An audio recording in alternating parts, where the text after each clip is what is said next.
Söz verilir Teymur Bey'e. Buyurun Teymur Bey.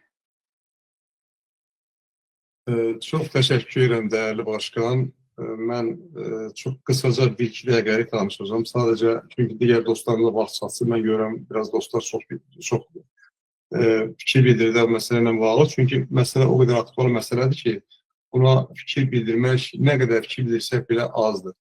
Onun üçün də dəyərli dostlar, mən sadəcə bir şey deyim ki, buradan Tolga Şahin bəyin dediyi məsələdə görürsünüz, diqqət edirsə, Heydər Əliyev fondunun adı hallanır və orada deməli, hər halda bir ad da hallanır ki, o ad Leyla Əliyevadır.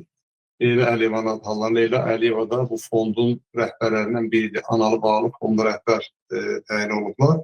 Dostlar, bayaq dəyərli Oktay bəy də adını dedi. Bir var neft fondur, bir də var ictimai əsaslarla olan, neft fondu dövlət fondudur. Amma bir də var ictimai əsaslarla olan Heydər Əliyev fondu. Neft fondunun heç olmasa nə vaxtsa orada işləyənlər, orada rəhbər təyin olmuş adamlar nə vaxtsa kiməsə hesabat verəcəklərini bilirlər və bilirlər ki, mütləq xalq gəlib onların yaxasına yapışacaq və deyəcək ki, mənim bu dövlətin fondunu sən nə eləmişsən, hara aparmışsan, hara xərcləmişsən. Amma Heydər Əliyev fondunun rəhbərliyi həm vitse-prezident olduğu üçün xanım Mehriban Əliyeva, həm də onun övladları orada olduqları üçün və ictimai fond olduğu üçün elə düşünürlər ki, bütün Qarabağda tikintidən gələn pulların hamısı orada daxil olur və bunlar buna savab məsul cavab verməyəcəklər. Bugün Venezuela'da Maduro'nun vəziyyəti, Maduro'nun düşdüyü durum, dünən digər diktatorların düşdüyü durum bunları narahat etmir və narahat etməlidir. Məncə ciddi narahat etməlidir. Çünki baxın, orada Qarabağda dəyərli dostlar 20 minə yaxın bizim əsgərlərimiz iştirak ediblər. 20 minə yaxın iştirak edən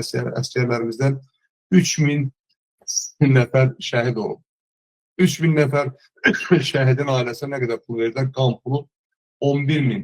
11 min deməli manat da təxminən nə qədər edir dəyərli dostlar? 31 milyon deməli manat pul eləyir. 31 milyon manatdan bunlar başlarını yola verirlər ki, yəni 31 milyon manat orada şəhid olan ailələrə pul verməyənə. Qazilərin heç birinin müalicəsində məşğul olunmadı. Hamısını yalnız dəlixanalara salmaqla, psixotrik dərmanlar verməklə, onlara psixoloji təzyiqlər eləməklə, təsir eləməklə deməli, təxminən 110 nəfər qazi özünü yandırdı. Niyə? Çünki imkansızlıqdan. Çünki Qarabağda savaşda olmuşdular. Savaşdan sonra da cəmiyyətə adaptasiya olmalıydılar. Amma adaptasiya olmaq üçün də bunlar psixoloji dispanserlərdə, ayrıca yaradılmış dispanserlərdə bunlar müayinə almalıdır, müalicə almalıdır. Bunun əvəzinə aparıb dəlixanalara doldurdular. Bunları Məşqalada dəlixanaya və yaxud başqa psixotrik Gəncədə və yaxud başqa yerlərdə dəlixanalara doldurdular və onlar da həyatlarına qəsd elədilər. Deməli, 6914 nəfər bizim yaralımız olubdur həmin savaşdan. 6914 nəfər rəsmi dövlət orqanlarının verdiyi məlumatlardır. Onlara nə inədilər? Qarabağ almış şəxslərə nə inədilər dəyərli dostlar? Qarabağ almış şəxslərə 80 manat ayda pul verməklə məşğul oldular. Amma inşaat xərclərinin sayı, deməli xərcləri Qarabağda olan bu Şahin Tolqanın da verdiyi Tolqa Şahinin verdiyi məlumata görə o hələ bildiyini deyir, 10-20 dəfə şişirdilir. Necə şişirdilir? Deməli, Bakı Abadlıq firması, onun dediyini mən deyirəm, mən də araşdırmışam, baxıb görürəm. Bakı Abadlıq firmasının rəhbərliyi burada əsas podratçıdır, əsas sahibkar budur.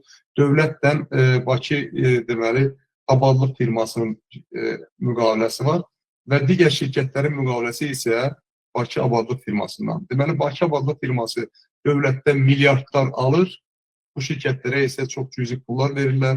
Ona görə də onlar da orada aldıqları pulların müqabilində həm özləri qazanmalı, həm işçilərə verməlidirlər. İşçilərə qəpik quruş verirlər və o qəpik quruşun nəticəsində də işçilər görürsünüz ki, öz aylarını saxlaya bilmirlər.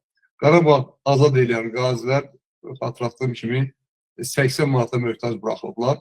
Sağlamlarını itiriblər, əmək qabiliyyətləri itiriblər. Bu günlər hara geçsilər, onlar bütün idarələrin qapılarından qovulurlar.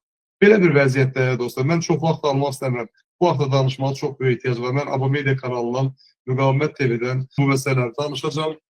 Qonaqlara dəvət edəcəm. Türkiyədən iş adamlarını dəvət edəcəm. Sizlərin hər birinizi dəvət edirəm, dəyərli dostlar. Gəlin, bərabər danışaq bu məsələlərlə bağlı, ictimaiyyətə, cəmiyyətə məlumat verək.